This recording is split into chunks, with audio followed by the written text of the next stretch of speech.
In the new world of short attention spans and AI optimized everything, a business's ability to actually qualify leads is critical because we can no longer segment audiences on Meta or get reliable, predictable, focused attention from an individual. So we're going to get kind of like casting a wide net, and it's going to require a lot of back-end tools and systems to make sure that the right people get sent in the right direction. In this video, I want to cover the 8 ways that we build a super robust lead qualification system inside of HighLevel. Some of these are going to apply to any system. Some are going to be very tactical and specific to HighLevel. If you're new here, my name is Matt. I've helped over 5,000 people generate over $100 million inside of the HighLevel ecosystem. So we know it deeply and robustly. And in my opinion, it is the best automation CRM tool in the world, and definitely something you should pay attention to. So let's dive into it. The first thing is that we want to segment before we qualify. Not all leads are created equally. And so before we take the effort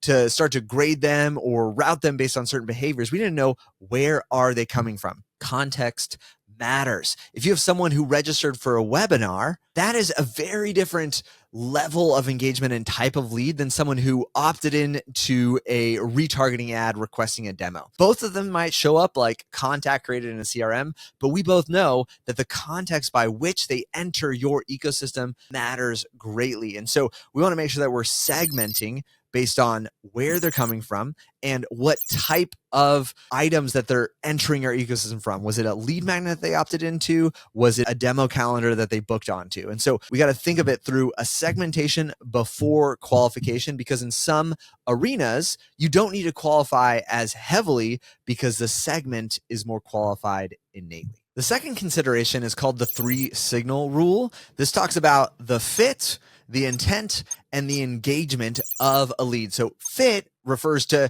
how well do they match our ideal customer profile? Like, how closely do they look like the best fit customers that we have? I'm going to give you a couple tips there in terms of questions that we like to ask that round that out. On intent, it's like, where did they come from? Do they opt in on a pricing page where it's highly intent that they're about to buy? Or do they opt into a lead magnet where they might be, still more in discovery or maybe not even problem aware? And then engagement. Are they responding quickly? Do they want to act quickly?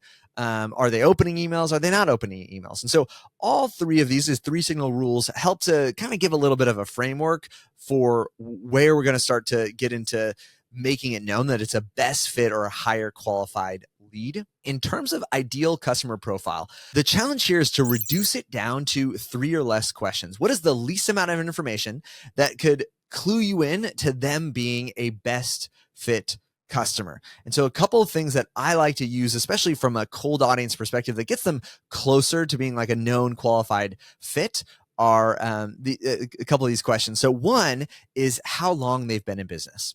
This tells me a lot about a lead without making them feel like they're revealing that much information. So when I ask, how long have you been in business? Less than 1 year, 1 to 5 years, 5+ years. It's an easy question to answer. They already know the right answer, but it actually tells me a lot about them as a business. If it's been less than 1 year, they're more likely less qualified. They just typically have less of a budget. They have less of a known expense cycle that's going on.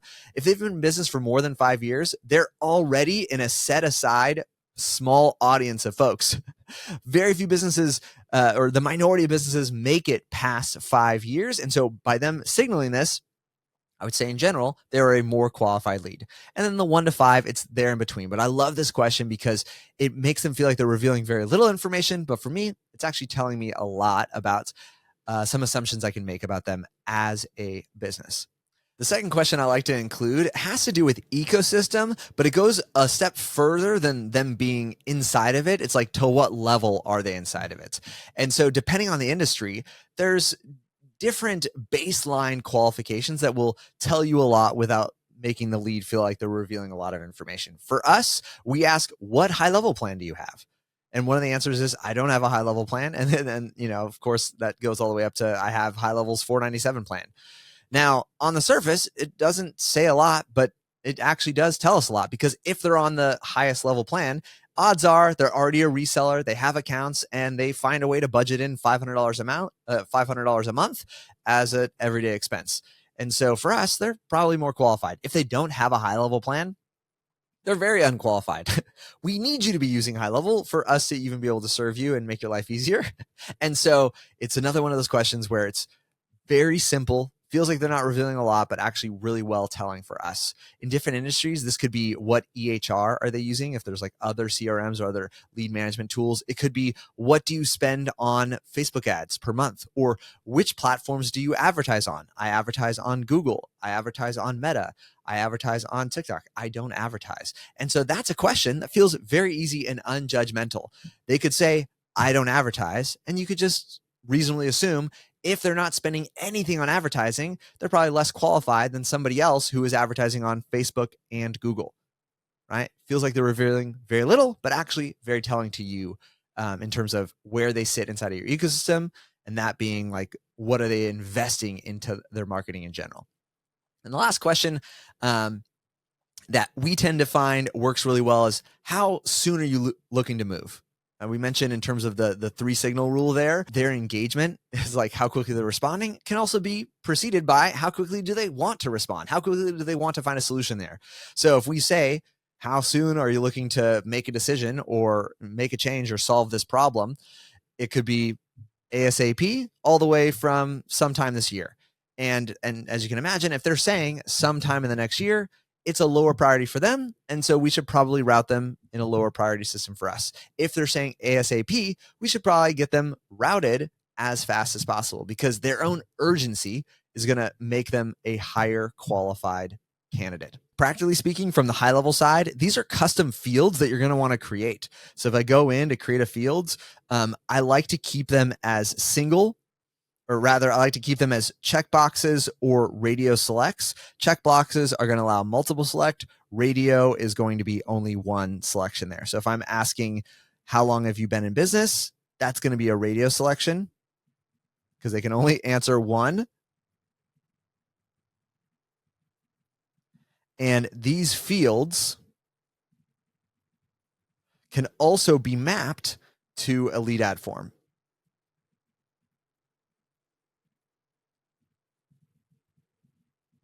I meant to say 1 to 5. So there's an example, a radio field question, where even if you're using it as a lead ad form, it still can be mapped relevantly there. And so checkbox might be the example of what platforms do you advertise on? And the options might be, you might split it out.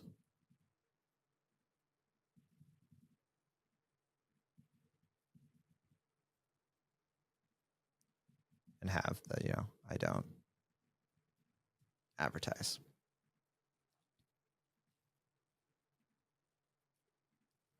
And there's a practical example of getting questions in place inside of the CRM that allow you to use this 3 signal test to start to qualify your leads. The next element is to build a lead scoring framework. HighLevel does this really well. They have a managed scoring system built into every sub account, and you can create new rules based on certain actions. So if an email is opened or, clicked, I might add 5 points to their contact. And alternatively, if they come through a specific form, like a pricing form, or maybe they were a referral, I might accelerate and add 70 points. The key thing here is you want objective, measurable system so that above a certain threshold, we can accelerate certain routings. And within the ecosystem, you've got a lead scoring framework that's working. Important note is don't spend too much time trying to get this perfect. Done is better than perfect in most things in life. But for the lead scoring, I found the best is the one that is working and actively going, and it gives you a common baseline to grade your leads. So you can say these ones are more qualified and these ones are less qualified. So don't shoot for perfection. Just get some reasonable framework out there and let it keep running. And then you'll sort of determine where the reasonable thresholds lie based on the actual activity of your leads. The next thing to note is you should qualify with conversations, not just form submissions. The amazing thing about HighLevel is you can do a ton with AI and automation so that the gathering information doesn't only have to happen in a form submission situation. So you can have a lead magnet that just gets their name, email, phone number and asks them nothing about who they are. And then you can have a follow-up automation there that is actually asking those questions like, how long have you been in business? Or, how much you spend on marketing advertising, and through conversation, logging those results in the system. I actually did a full video covering AI agents. I'm going to link to it right here. If you want, come back, check that out. I'll put it in the description as well. But there's amazing things you can do in HighLevel to actually gather those insights through conversations as opposed to just forms. And this is really important because we're moving into a day and age where less familiar leads might be willing to give you their information, but they're not going to be as willing to fill out but they don't want to do a whole song and dance just to get the free lead magnet that you're offering. So it works best to actually gather that information via conversations, which AI agents now can do pretty seamlessly. The next thing to remember is that you need to include sales and marketing in the conversation and determination of what is a qualified lead, as well as the ongoing evaluation of those qualified leads. The final outcome, you need to set regular cadence of meetings between your sales department and your marketing department, reflecting on here's what we have as criteria for a qualified lead, and then here are the outcomes of those qualified leads. Ultimately, if they don't turn into sales, they may have not been qualified in the first place, or they may not have been appropriately qualified. And so both sales and marketing have to have the same answer. And I find the best way to get that is through conversation. So set a cadence of conversation weekly or monthly where you look at the criteria, what is a qualified lead, and then you look at the outcomes. How many sales are coming from those qualified leads? The key question to ask here is marketing should be asking sales, which leads wasted your time? And then by auditing and looking at which leads are wasting their time, you'll continue to refine the criteria to make sure that you're actually only sending qualified leads to the sales team. The next piece is you need to have an objective measurement for the conversion rate from MQL, marketing qualified leads, to SQL, sales qualified leads. This happens in the sales process where if someone gets set from marketing to sales and sales has a conversation with them, they'll determine, were they qualified? Were they a good lead? You want to have at least 50% of MQLs turning into SQLs. That doesn't mean that all of them are going to buy, but at least sales is saying, this was a good lead. This wasn't a waste of my time. They might have had an objection that I couldn't overcome, or they might have had a different buying cycle. So they're going to come back later and we're going to continue to nurture them. But you want to make sure that you're teeing up qualified conversations and at least 50% of MQLs are validated by SQLs on the sales side of it. And then ideally above 25% of SQLs, sales qualified leads, become paying customers. All of these numbers are sort of arbitrary. This is sort of like industry best practices here. The key thing is you can reverse into the math that is needed to scale and continue the organization to function from this process there. If you know, when we qualify them, 50% of the time, sales will say they're good, and 25% of the time they'll become a customer. All of these benchmarks just get you into a place where you can start to say, this is what I'm willing to pay for a lead, because I know this is what I'll end up paying for a qualified lead and a qualified sales conversation, and then an actual purchasing customer. All of that factoring into your CAC, your cost to acquire a customer, which, if you had to only have two numbers, your CAC to LTV ratio is what determines how fast and far your business will actually go. These are the basis for qualification to know objectively, are we hitting our benchmarks, and are we actually doing a good process of qualification here? Next, we want to make sure we have automated routing in place. We talked about the lead scoring framework. Now I want to take a tactical look at what it could be inside of a workflow to build out this automated lead routing system. The cool thing is there is a trigger for contact engagement score. This engagement score is that lead scoring methodology that we looked at previously. And you can do this based on score, and you can do greater than or equal to and pick that threshold. So let's say the score is 70. At this point, when the contact score goes above 70, which you might have some of those intent or fit questions that accelerate this process, we're going to route it to the appropriate person. So sometimes this is creating a task for a setter to actually call the lead.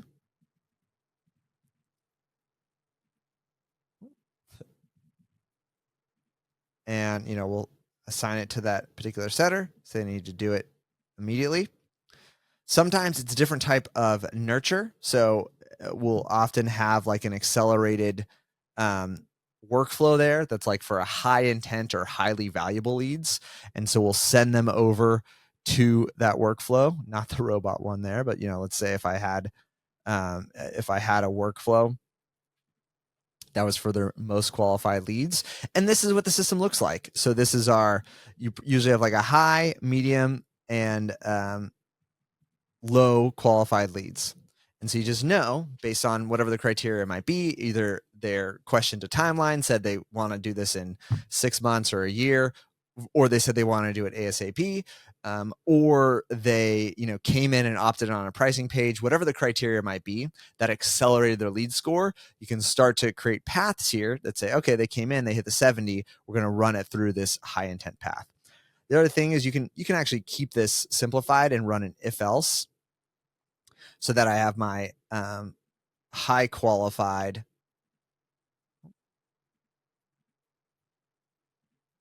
Let's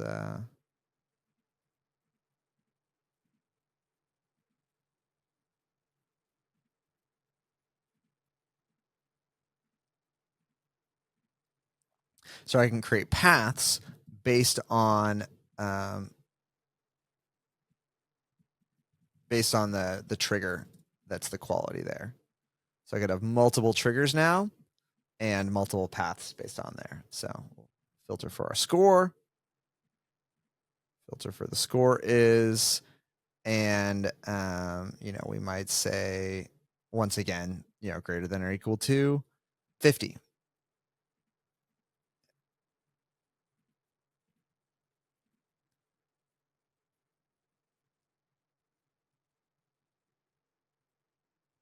Or less than or equal to 70. So I could have multiple trigger conditions here and create different branches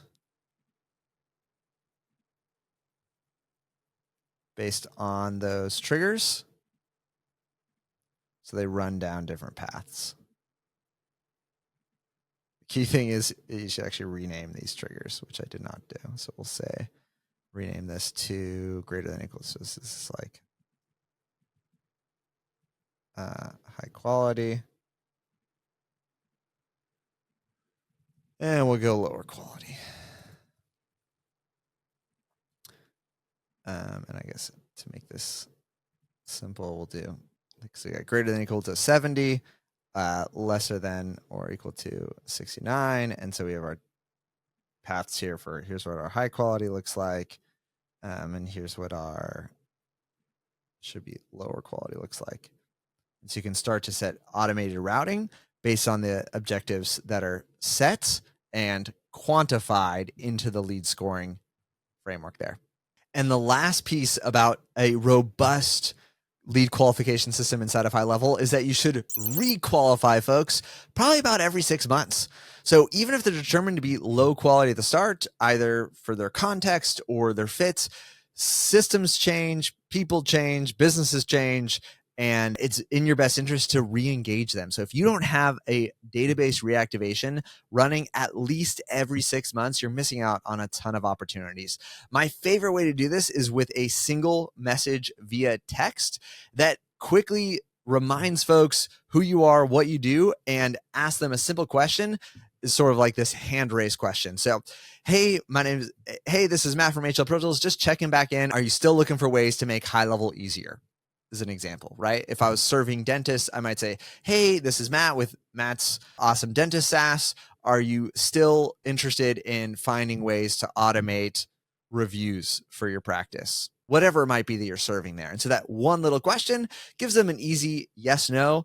And just that simple reactivation will bring people up to the forefront, because now they say yes and they start the process again, where you can determine where they're at, how much of a priority is for them, and to what sort of urgency should you filter and continue the nurture process there. So those are 8 things that we consider and look at when we're building a robust lead qualification system inside of HighLevel. Make sure the key tactical pieces there is I want to make sure that I've got at least 3 fields that do that 3-point test there, where I'm looking for fit, intent, and some sort of engagement, or how quickly they want to engage. I want to have some sort of lead scoring in place, so it's not just qualitative, it's also quantitative metrics there. And then I definitely want to have automated routing in workflows based on lead score. And then the other one that I didn't get to touch on was the lead routing that happens within inside of forms or surveys. So when you're actually gathering the questions, you can also route immediately to different calendars or to different next step pages there